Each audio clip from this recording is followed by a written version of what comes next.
children are still using kerosene lanterns to study, to try and do their homework, to get grades, to get out of poverty. Kerosene lanterns gives off very, very toxic smoke, which kills more children than AIDS and malaria combined every single year. I was living in a metaphorical darkness, and millions of people were living in a physical darkness. And we provided them a tool, no silver bullet, no magic wand, just a little tool that they could study longer and better and get the grades, and they've gone on to fulfill their dreams. That's what we do, that's what I get out of bed for in the morning, and that's what drives us forwards. And I was set to do the keynote, and the MC came backstage and checked up on me and was like, "You ready?" And I was like, "No, I'm not ready. I can't." Oh, no. I can't do it. Did you say I can't go Yeah, on? yeah. Oh, I can't do it. Okay. I'm petrified. Wow. I'm petrified. He was like, "So what do you do?" He read the first sort of paragraph, and he looked up at me, and he read a little bit more, and he looked up at me. Then he said, "Is this what you do?" And I said, "Yeah." And he's like, "Seriously, this is what you do? This is your charity?" And I was like, "Yeah." He said, "The whole world needs to know about this." Welcome back to Beyond the Keynote. I am super excited today to be speaking to Simon Doble. Simon is a founder and CEO, keynote speaker and author. Simon, it's so great to have you here today. Welcome to Beyond the Keynote. Thanks, Carmen. Thank you very much for having me. It's lovely to be here. Pleasure. Now, I'm in Melbourne, Australia, as the listeners know, and I believe you're calling in from a tropical or beautiful environment today. Do you want to tell us where you are? Sure. I'm on the southern tip of Phuket in Thailand, a little village called Rawai, Beautiful.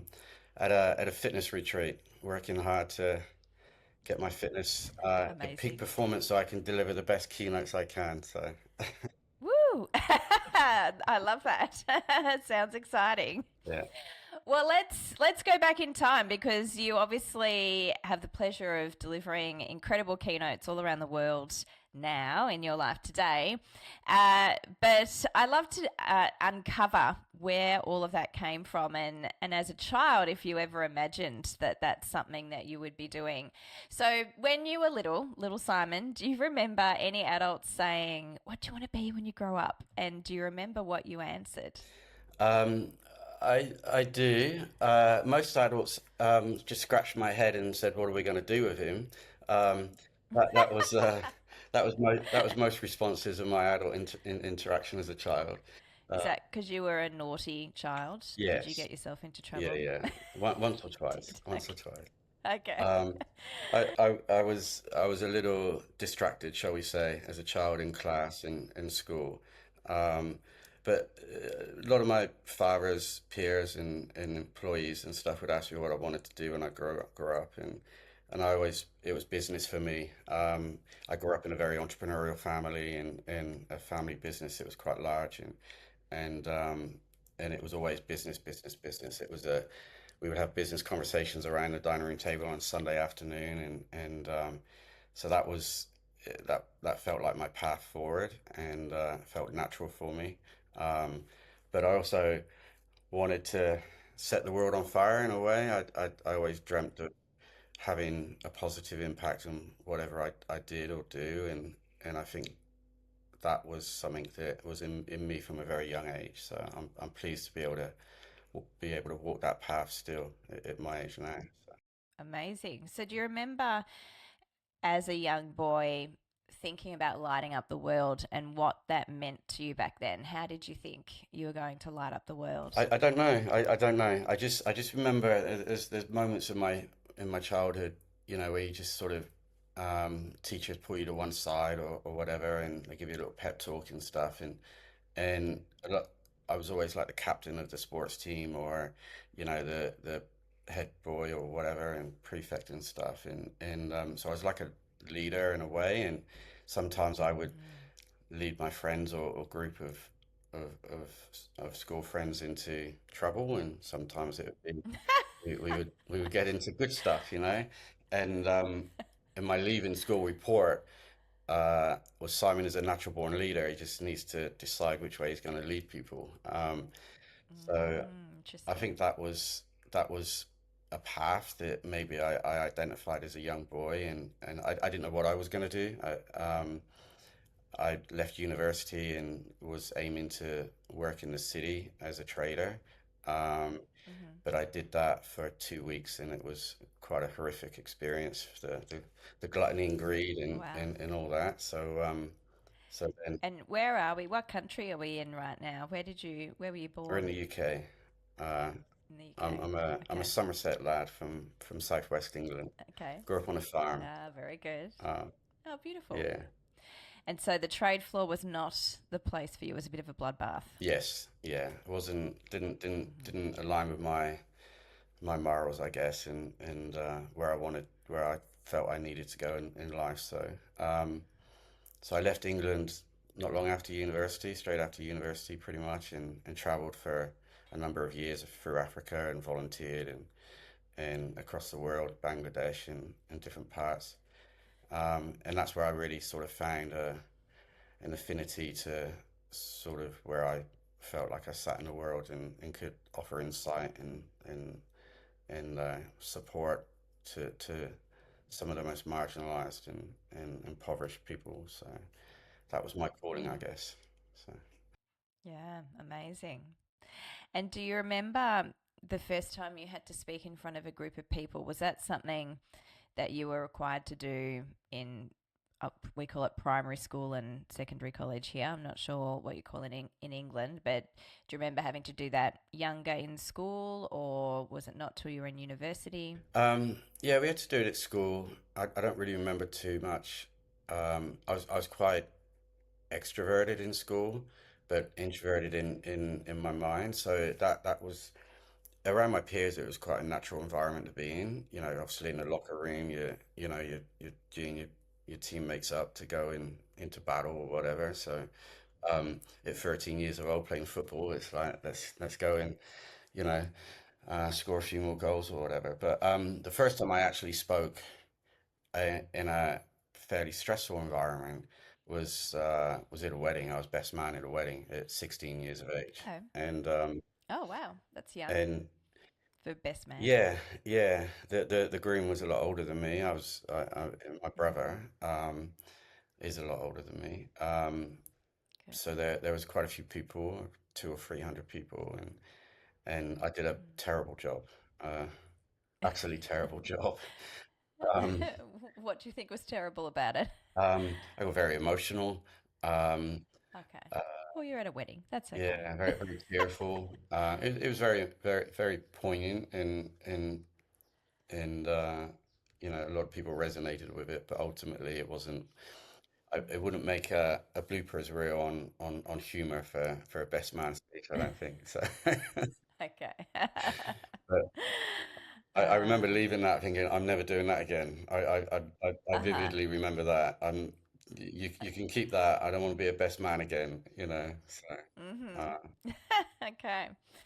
So that's interesting. So that was your first experience that you remember of a formal type of speech in front of others that obviously you never thought you wanted to do again. And so where did we go from there? How did you find yourself? Was it business that took you to be speaking on stages? yeah, yes, it was. Again, I had no intention of. I like to lead from the back and push my people forward and you know have that type of leadership. So I'm always the last to speak in a meeting. I listen to everybody and you know analyze and assess and sort of try and offer as much value as I can in any corporate environment that I'm in. And you know I've been lucky enough to start and scale a number of companies from a very young age, and I've had lots of experience. I'm currently in the middle of you know scaling a number of companies and startups, and also have established 20-year plus companies. Um, but I started a charity almost 10 years ago now. It's 10 years old in May 26, and and it's through that work that I got invited to start talking to big companies and different organizations through the work we do with SolarBuddy. Um, and the first keynote, I would say, which probably wasn't a keynote in all honesty, um, was in Muscat in Oman. for a big global travel company, and we've been working with them as a charity. They're Brisbane based, headquartered, and we've been working with them for a little while. And somebody within the organization identified an opportunity to engage with us further, and it heard my story and my why and all those different things, and decided that it would be a good idea to put me on stage without actually assessing whether I was capable of being on stage. Um, Uh-huh. um, and uh, and I got a I love these types of stories. yeah, I got a phone call. Do you want to go to Muscat? And I was like, well, I've never been to Oman, so yeah, okay, let's rock and roll, Yeah. and the rest is history, as they say. So. Well, you're going to have to tell us a bit more about that in a second. But first of all, just to give some context for the listeners, tell us about SolarBuddy and what you do in that charity. Um, SolarBuddy, SolarBuddy is now an international children's charity. We have impact in over 55 countries. I started it from my dining room table in Brisbane in 2016, and it aims to and does work in an issue called energy poverty. Um, and energy poverty is quite an unknown, is still fairly unknown major issue in the world. Um, a lot of people can articulate what water insecurity is, or you know, health insecurity or whatever. But energy insecurity is where families, communities, countries have very, very, very, if not any, electrical supply in any capacity. And you know, as an example, almost 3 billion, depending on what you read, between 2.5 and 3 billion people are still billion, that is, not million, um, are still using firewood to cook their meals on a daily basis. Um, in a lot of countries in, you know, in sort of in the southern parts of the world, children are still using kerosene lanterns to study, to try and do their homework, to get grades, to get out of poverty, and that they're using kerosene lanterns to do that studying, which gives off very, very toxic smoke, which kills more children than AIDS and malaria combined every single year. Um, Over 4.8 million people die from the fumes they breathe just because they don't have the forms of electricity that we enjoy. So SolarBuddy brings awareness to that in many, many different forms, from school children as young as 5 to people in aged care to 90, 100, and big, big companies across the world.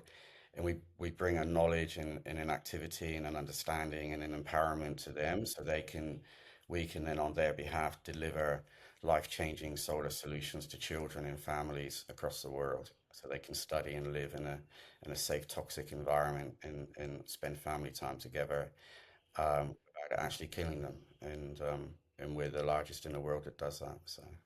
Wow, that's incredible.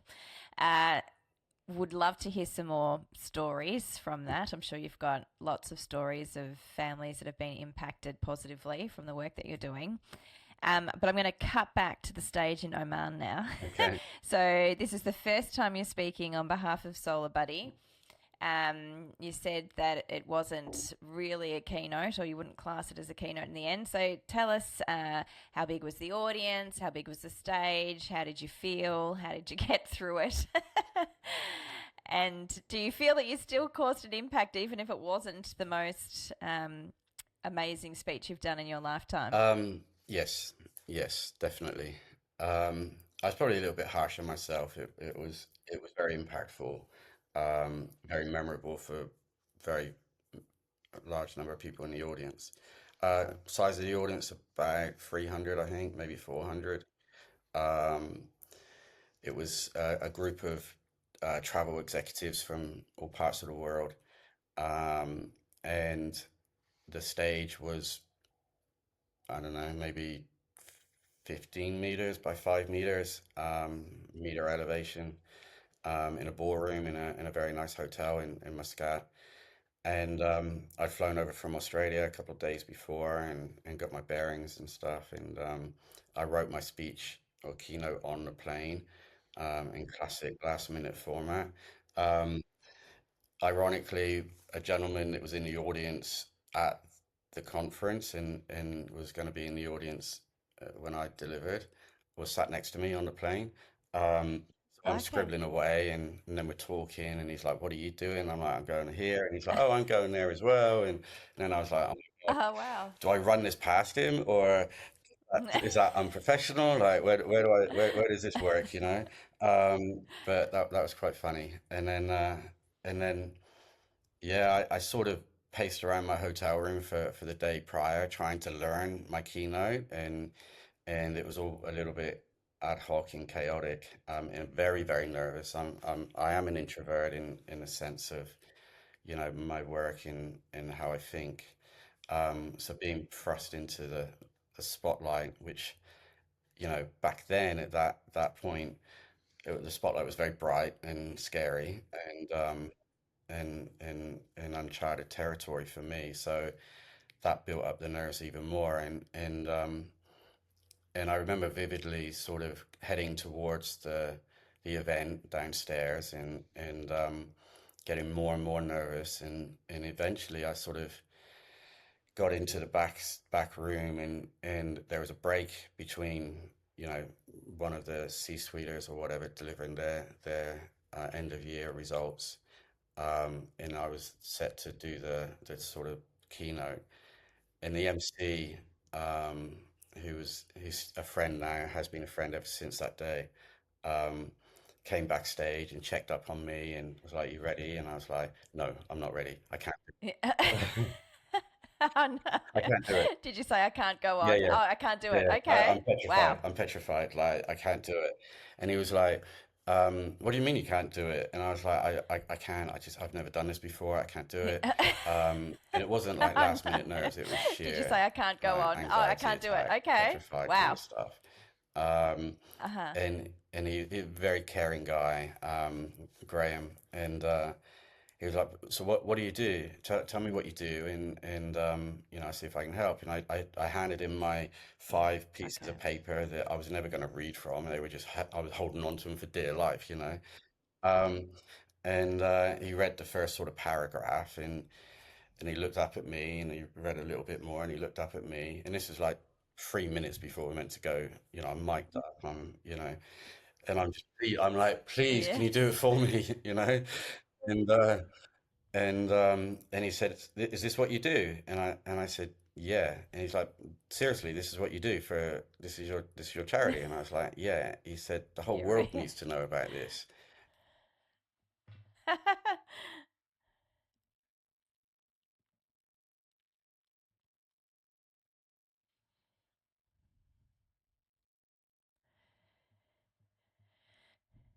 And I was like, "Yeah, I know. That's kind of why I'm here, and that's why I'm hoping you can help me." Um, and he was like, "Look, you've got this. I'll come out on stage with you. I will introduce you.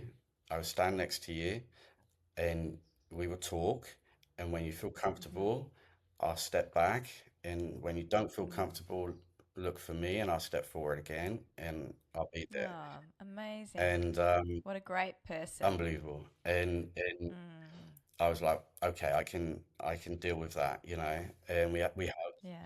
never met before, and we hugged, and we went out. And it sounds dramatic, but when you're in that space, and incredibly nervous, and you care so much about what you're trying to do and the children you work for, Mm.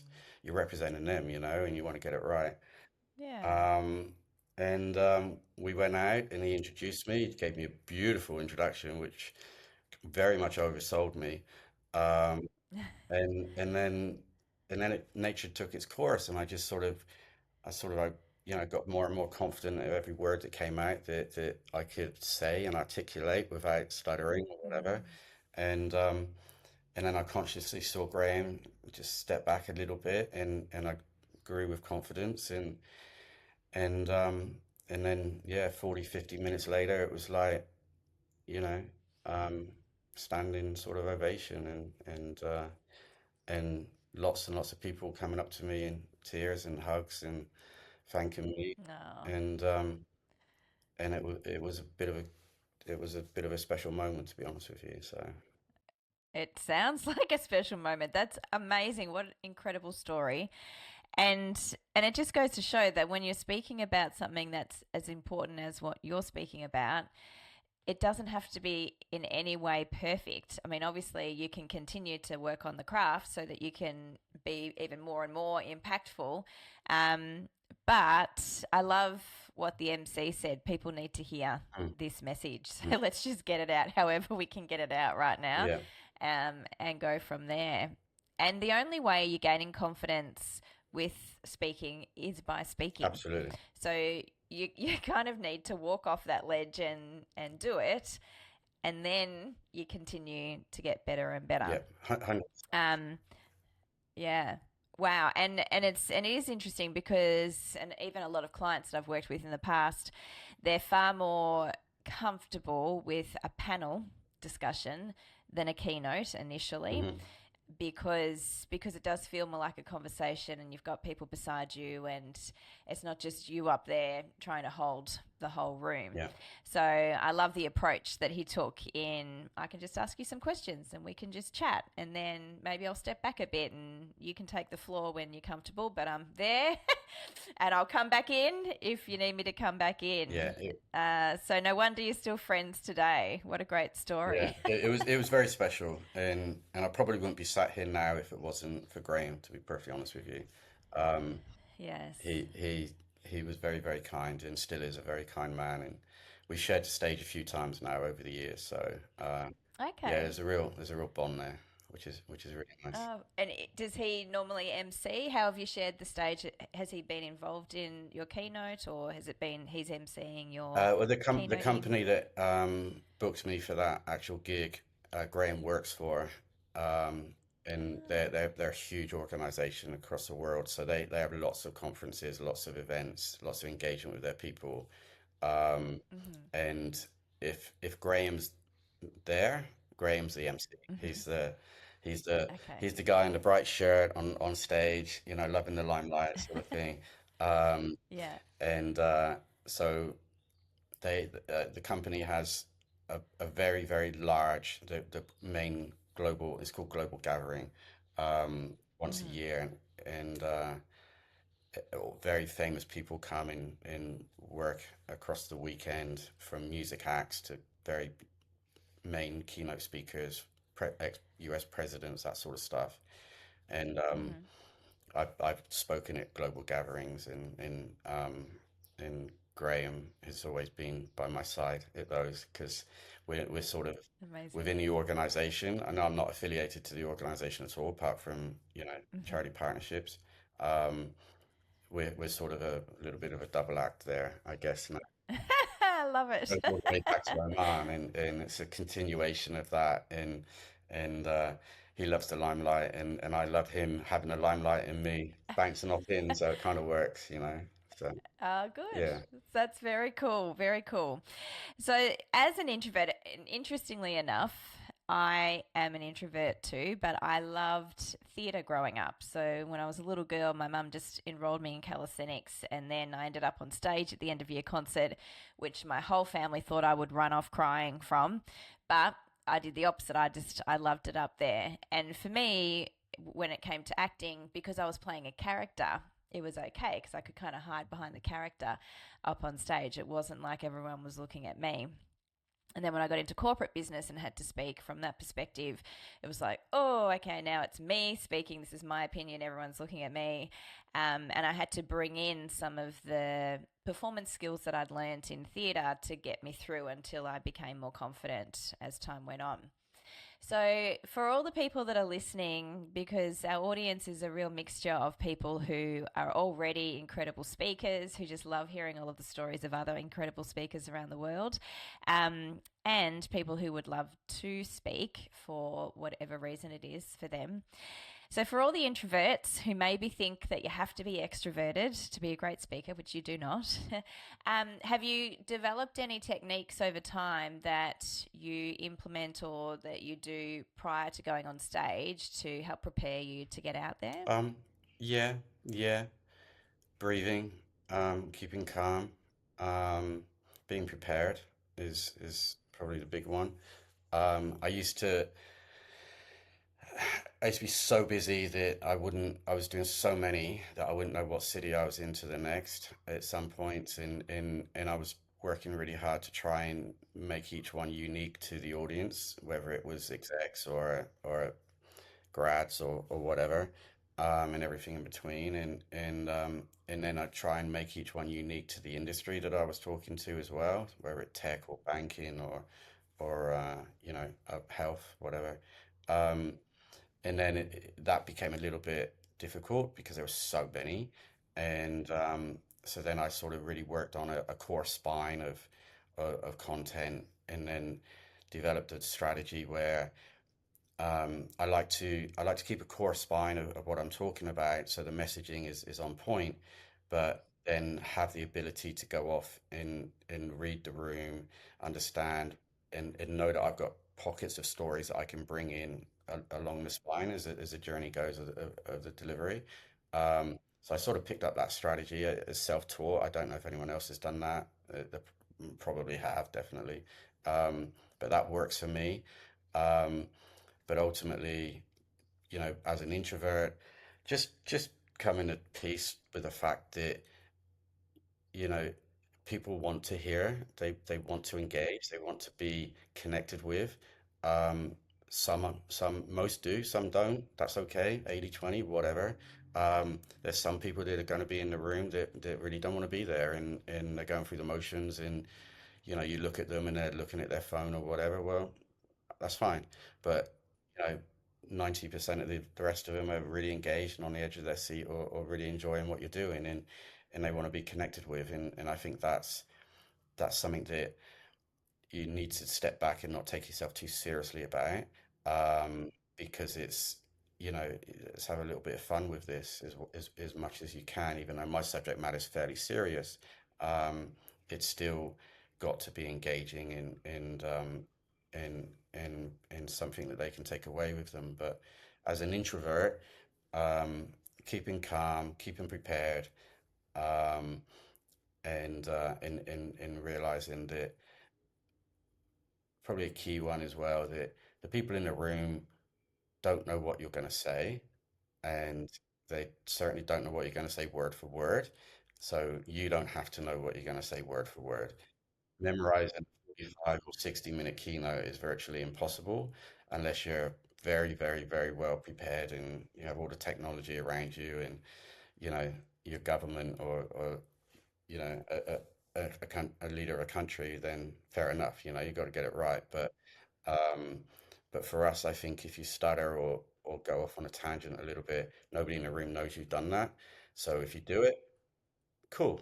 That's the vibe. Go with it. Don't fight it, and just come back to the spine as and when you feel it's good to do so. I learned that, which gave me a lot of confidence to be a little bit more free with what I was doing. But the other one is just I'm authentic. I am what I am. If you don't like me, I'm not going to cry about it. If you like me, Yeah. high five. I'm not going to upset you. I'm not going to say anything wrong, um, but I am what I am. I'm not a polished keynote speaker. You're not paying for a polished keynote speaker. I'm not going to sell you anything. I'm not speaking a Mm-mm. book or any of that. I Mhm. just want to I just want somebody to go home after hearing me speak and go, I'm just going to be a better person. I'm going to hug my mum tonight or whatever. Do you know what I mean? Like, Yeah. that's cool. Yeah. Let's do more of that in the world. Yeah. Uh, Amazing. Well, I completely agree with the preparation that you were talking about. The more prepared you are, the more relaxed you can be before you're about to go out on stage. And and interestingly enough, because a lot of people, when I first start working with them, will say, I just need to let you know that I'm better off the cuff. So don't try and rehearse me too much. Don't try and script me too much because I'm just better off the cuff. And I'll always challenge them on that because the case normally is that they feel better off the cuff because as soon as you start trying to craft something or rehearse something, it can feel a bit strange to start with because it's not what your body might normally do. Hmm. But once you've rehearsed that enough and it feels natural, it's just like up leveling in anything that you do in life, then it feels good and then you're even better than you were before. And interestingly enough, that's when you can have more fun in the moment with the audience because you called it the spine. You've got that spine there that you can come back to, and you're confident that you can come back to that because you know it so well. So it's okay to free fall in a couple of sections and respond to things in the moment, and that's when you can be even more authentic than you would be if you were just off the cuff, and so much more powerful, I believe, because you have thought about how to get this message across to this specific audience. Love that you also tailor to audiences in the most profound way possible, which is what you're there to do for the cause that you're there speaking on. I spoke myself recently, and it was sort of the 10-minute TED Talk style version. So I really had to script it because I had to be on time. I couldn't be a few minutes out or even 30 seconds out. Had to be on time. And I was like, whoa. As an actor, you learn scripts, but 10-minute monologues are very rare. You're normally bouncing off someone and can kind of learn the lines a bit better that way. So I was like, oh, this is really, really challenging. And I was with a colleague who is a complete extrovert, and it was so interesting being there with her for the whole day before we spoke, because she kept wanting to know what the secret sauce was for staying calm and prepare. What do you do with your clients? Like, what do you tell them to do? And what should I be doing right now? And she was talking about me. And I realized that day that what I naturally do is I just go internal. Like, I'm very quiet. I don't spend a lot of energy talking to people until I'm on that stage, and then all of my energy is used on that stage, and then afterwards I can relax and chat to people if needed, depending on how long the keynote is and how much energy I've expended. But for her, she needed to expel that energy somehow and get it out. So that was very interesting to observe, and I think it helps me understand my different clients, because there's obviously a mixture of different people and how you respond to stress.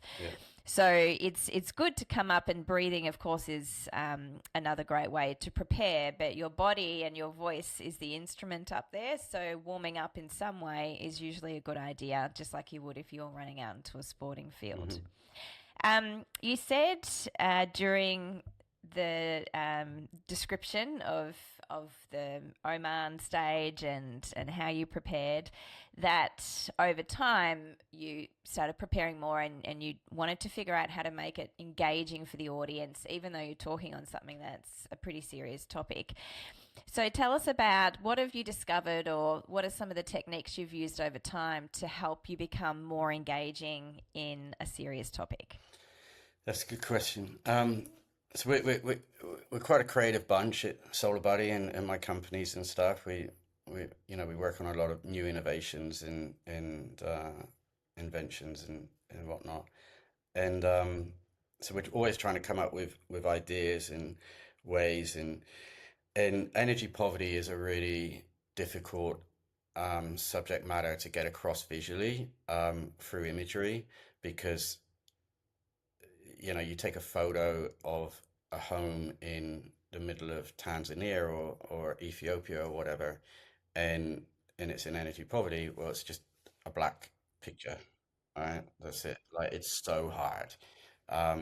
And so we went for a stage of, and it sounds very dramatic, but went for a stage of getting permission from the organizations, companies, bookers, of turning all the lights out, and making it incredibly dark, as dark as we could safely, for when I walked out, and then I would walk out with just a simple light or a kerosene lantern when we were allowed. Kerosene lanterns are open flame, so inside buildings it's obviously not overly encouraged. And the OHS officers not happy with that. Yeah. But I'm not one for the dramatic, to be honest with you, but it did work. Like, sometimes I'd walk out with just my face illuminated with a little light, and everyone else was in pitch black. So all you could see out of 300, 400, 500 people was my ugly mug walking out on stage. So and then that started okay, how does this make you feel? Close your eyes. Imagine this is your reality. What's going through your mind right now, just to get people present, in comprehending, without most of the time they didn't actually know what I was going to be talking about, or in the depth that I was going to talk about. So that worked quite well and still does. Um, especially in big corporate where there's busy minds. They've had a lot of information overload during the day or whatever, and there's lots of energy just to bring it down a level and get everyone a little bit calmer and focused. And I've done that it a lot, and that was always quite dramatic, but definitely got attention. And once I've done my intro, the lights come back on. Everyone's like, "Okay, this guy's got our attention. We're sort of locked in now." And then I sort of could go a little bit deeper, and we always got a lot of really positive results from those sorts of environments. Um, we've had again different demographics, different organizations, different approaches. We have mascots. Some of the team members come along and they dress up is is sort of not fancy dress. They're sort of um, huge sort of mascots of our logo and different solutions that we deliver Okay. to children, and sort of walk around and engage with the audience at different times when I engage with them to engage with the audience. And so that we've done things like that. But yeah, it's a difficult one because of the subject matter, and millions of people are dying from it, and it keeps billions of people in a perpetual cycle of poverty. Um, so it's a fine line between engagement, awareness, being memorable, but also being very respectful, and so we try and balance that as much as we can. So Yeah. Well, I mean, that sounds incredible what you just described in terms of an opening, because it is dramatic, but it's dramatic for a purpose. You're not just doing it mm, for the fun of being dramatic. mm, And I think that any theatrical approach or dramatic approach within a keynote should, if it's good, always be for a purpose. And again, when I start with my clients, I'll always say to them, we have to get very, very clear on your core message first. No theatrics, no, even, we don't even bring the storytelling in at that point. It's like, what are you trying to say? yeah, And what does the audience need to walk away remembering? And then from there, then you build, okay, so what makes sense? How do we help them feel this? Because I mean, anyone in sales has probably heard the saying that we buy emotionally and then we justify logically. And an audience is the same. In a keynote, you're selling something. Some people are actually selling products and services, but others, like yourself, are selling a mission or an idea, or informing in a way that if you can do it in an emotional way, then people feel it, and they want to figure out, well, how can I help with this? yeah, Like, what can I do? And it's that feeling that drives us forward, that actually causes action. yeah, And so I love the walking on stage just with your face lit up, or whatever you're allowed to do, whether it was open flame or not.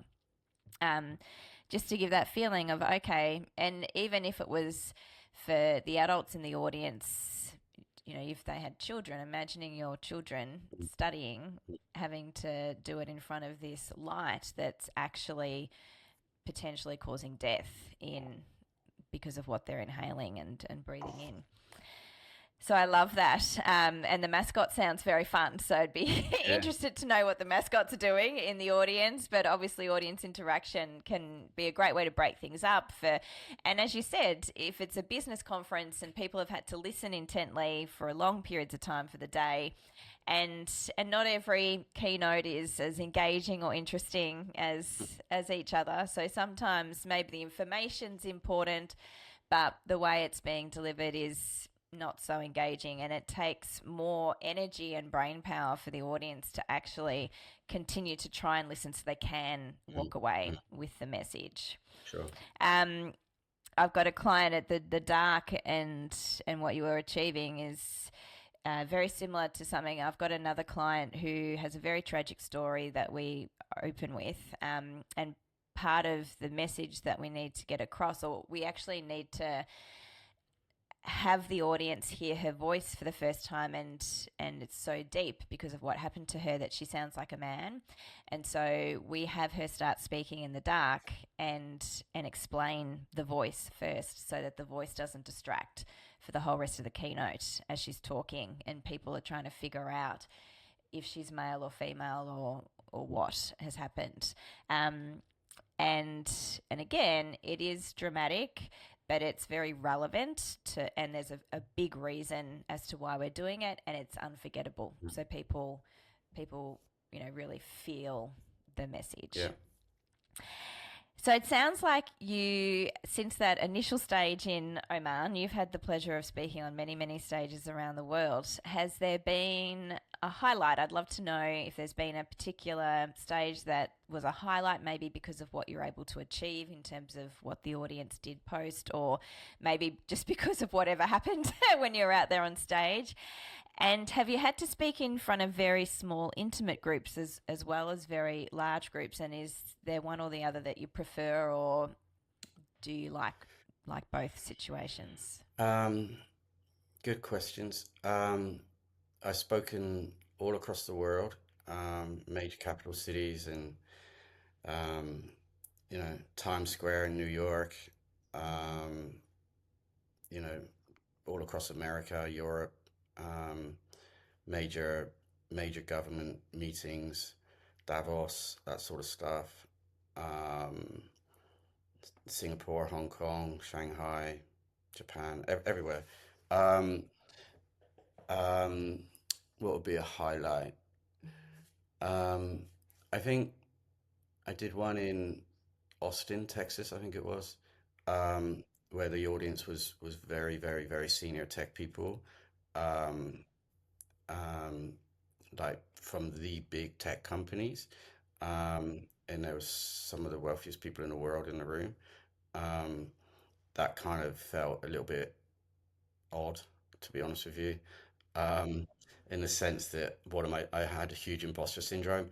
Certainly not intimidated by the audience, but it was like, how did I end up here? And that wasn't too long into the sort of speaking, but it was very interesting. A lot of doors were open. A lot of impact was created on the back of that. Um, I've been around ex-US prime ministers in the green room. That's kind of cool. Um, and then um, probably the funnest one, in all honesty, was back to a global gathering in Berlin, um, where the vibrancy and the energy in the room, there's 3,500 in the room, and they had huge theatrical kind of presence and just it was chaos in the energy, beautiful chaos, but it was a lot of energy, and they turned all the lights down at the end of my speech, and then everyone lit up the room with 3,500 lights that were going to get donated to children. So that was, you know, if you see the highlight reel, I'm on a stage rotating in the middle of the Mercedes-Benz arena, with 3,500 people around me, and there's some beautiful people on stage with me that came on at the end to volunteer, and we're all spaced out around this rotating circular stage, and as I'm holding up my light, uh, with 3,500 people holding up their lights, I'm mic'd up, and excuse my French, but on the highlights reel, you can just hear me say, "F me," like what is happening? Like Yeah. what is going on? How did and my charity's done some phenomenal things, and I'm incredibly proud of the work that the team does in the lives we've changed. But sometimes you just have like pinch me moments, and it's like, whoa, how the Mm, hell did I end up here? Um, that yeah. was pretty cool. Um, That sounds very cool. and then sorry, what was the second part of the question?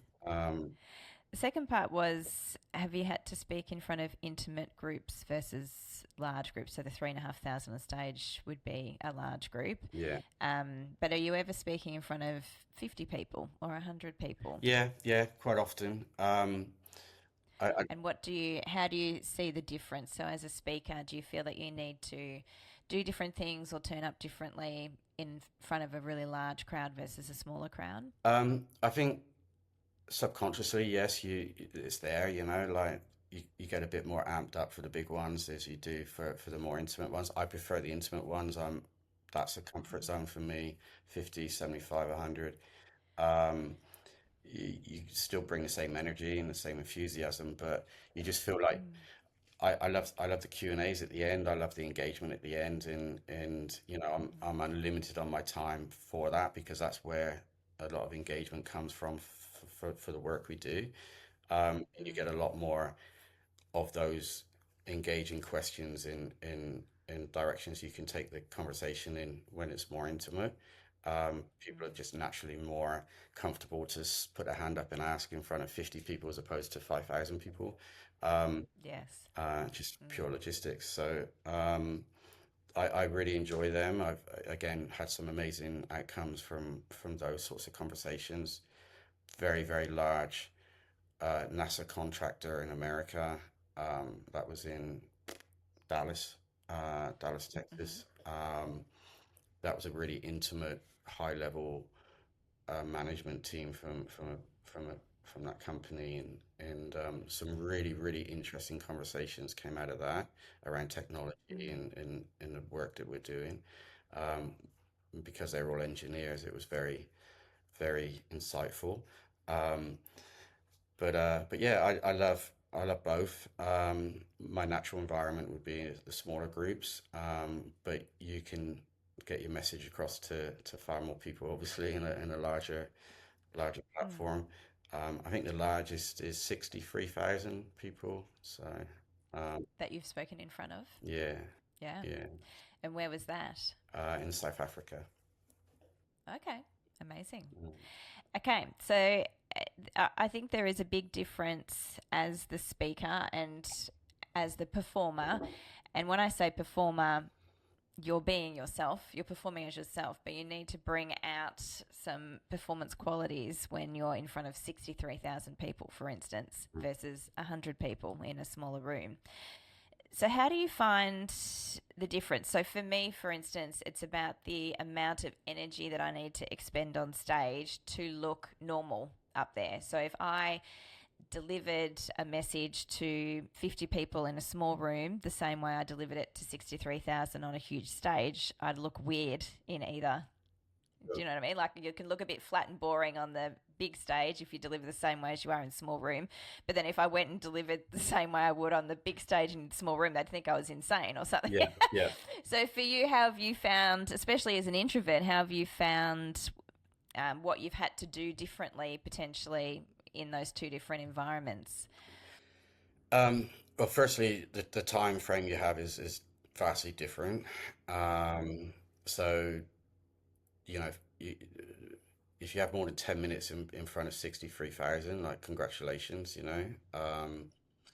I certainly haven't, and I wouldn't want to either, probably.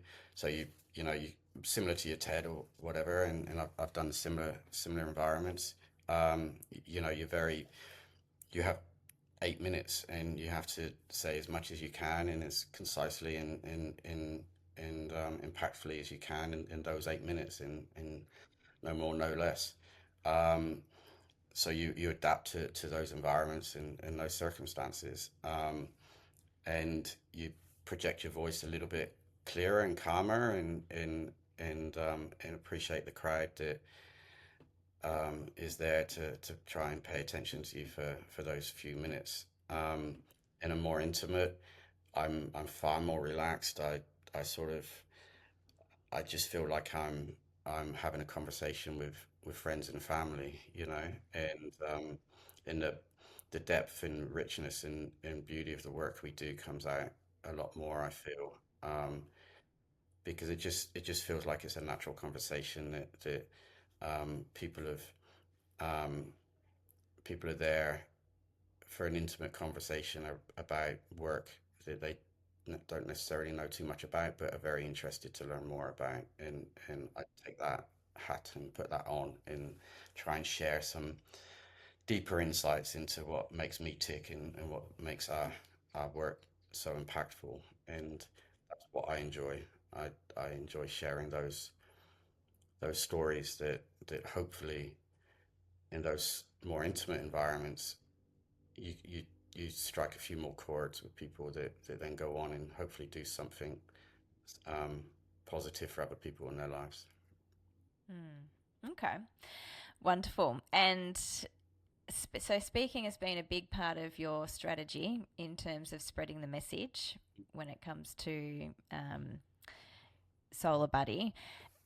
How what impact? How long has SolarBuddy been around? How many years? 9 years, coming up 10 Nine years. years. Coming up 10 Okay, years. nearly 10 years. And what impact has SolarBuddy had? In have you got any numbers or anything for us in terms of what you've achieved? Sure. So amongst SolarBuddy and so there's there's social enterprises and there's SolarBuddy and then there's other stuff, but collectively Hmm. millions of millions of lives. Amazing. Um, from SolarBuddy donating lights to innovations that I've created for the UN and in my own companies that service the major aid agencies and disaster release. On the weekend I fly to the Philippines because of the typhoons and there that we're working with government there to support and help.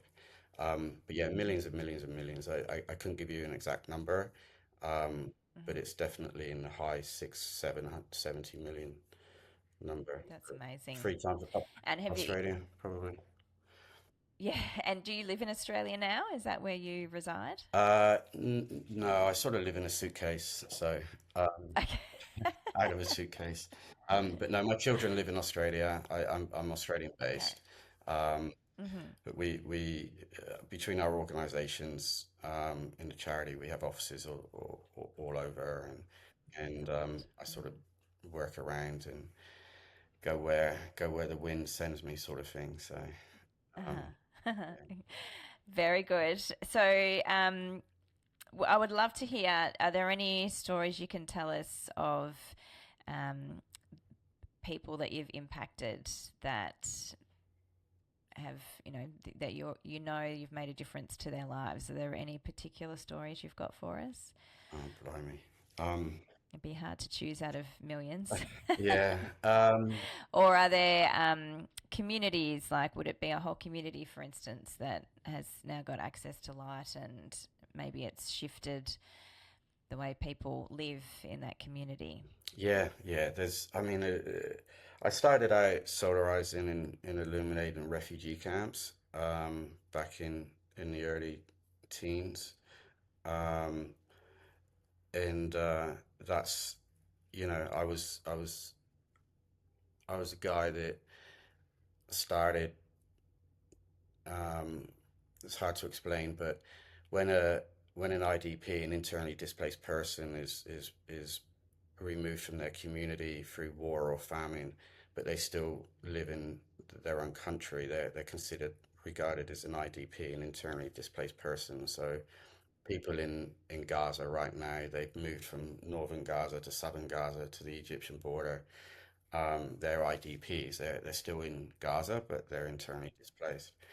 Um, if they move across the border to Egypt, then they become a refugee.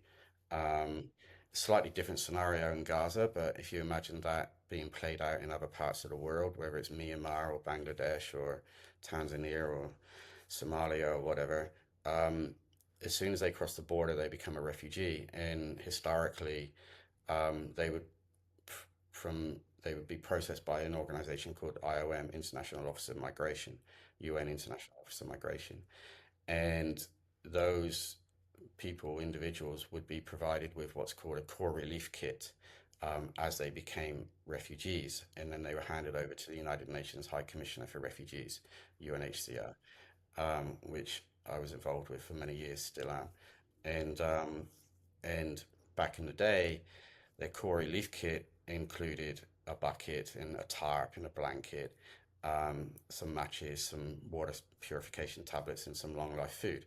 Um, that was to get the newly registered refugees from the border to the closest refugee camp. And considering these people didn't want to leave their communities, they were being, forcibly removed for religious reasons or civil war or famine. Um, they were walking days and days and days to get to where they needed to get to. And so I initiated a work with HCR and the agencies to include solar lights into these core relief kits, because the technology allowed them to do that. They were walking through the night for security reasons, so they wouldn't get attacked or sexually, violently, whatever, during the day. So they were hiding during the day, and so a light at night was obviously hugely valuable. So I was the guy that initiated that, which has changed a lot of lives. Um, I was the first guy to install a solar floodlight system in a refugee camp, um, and now that's a standard install in refugee camps around the world, so children can play sport once the sun sets and keep themselves a little bit more entertained and happier and all that. And then I could spend the next month talking about individual stories of children that have gone on and used our lights to study and get better grades and end up at university and become the dream teacher or doctor or police person or airline pilot that they've wanted to be when they were kids and didn't have the opportunity to. And we provided them a tool, just a tool, no silver bullet, no magic wand, just a little tool that they could study longer and better and get the grades. And they've gone on to fulfill their dreams. And I couldn't count on a thousand hands how many stories there is of them. So that's what we do. What we do. That's what I get out of bed for in the morning, and that's what drives us forward. So yeah, It's amazing. And can I just ask you, I don't believe I've asked you this. When was it that you decided that providing light was going to make a huge difference to these communities and people? um, I read an article in Time magazine, uh, and it described energy poverty as the world's worst form of poverty, and Mm, um, that struck me deeply because I felt at the time I was a little bit, you know, I was quite worldly. I traveled a lot, um, and uh, and I hadn't heard of this term energy poverty. I felt, I could articulate and understand most things in that sort of context. Um, mm, but that struck me, and it coincided with a very difficult and dark period of my life, mm, post-divorce, not seeing my children, um, mm, and the special moments that you have as a parent with young kids. You get home from work, you get your kids ready for bed, fed, tuck them into bed, read them a little bedside story, turn off that bedside light. They're safe, they're mm, secure. You close the door and tell them you love them, and that sadly was taken away from me for a long time, and in the very mm, pivotal young years of my children's lives. Um, so I sort of crossed over my pain and the darkness in my life and the darkness my children were feeling by not seeing me and whatnot with this obvious sort of this huge global issue that I was living in a metaphorical darkness and millions of people were living in a physical darkness, and so the timing for me was very profound, and as soon as I read that article it was like, okay, this is going to help me and save me, and in mm, turn provide the the bedside lights to children and families, that deserve them and should have them, and in turn is a way of hopefully shining a light on my children's lives as well, and yeah. and try and close the loop that way. So that's where it all started for me. Incredible. Well, Simon, I can't believe it's already been an hour Yeah. that we've been talking. I think that the conversation could continue for many hours. Congratulations on the impact you've had in the world. And I'd love to know, can just the everyday person like me or someone that's listening donate in some way? And if so, where would we go to do that? So you can go to solarbuddy.org, ORG, and read all about the work that SolarBuddy does in the sister social enterprises. And there's lots of ways you can engage and learn, and obviously a donation is very much appreciated as well. So we have a huge impact ratio at SolarBuddy. We bounce between 78-79% impact ratio, which in charity speak is a hugely well-performing organization.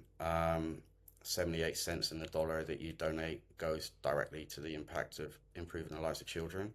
So we're very efficient in how we operate. So that's huge from our point of view. We work really hard to have that number. So I'm going to say that. Great. So if you donate a little bit of money, just know that it's going to go to the cause and improve the lives of children. So thank you. Yeah. Perfect. And last question, if someone wanted to book you to speak on stage, is it the same place they would go to or somewhere else? No, simondoble.com. They can go there and have a little read about some of the things I talk about.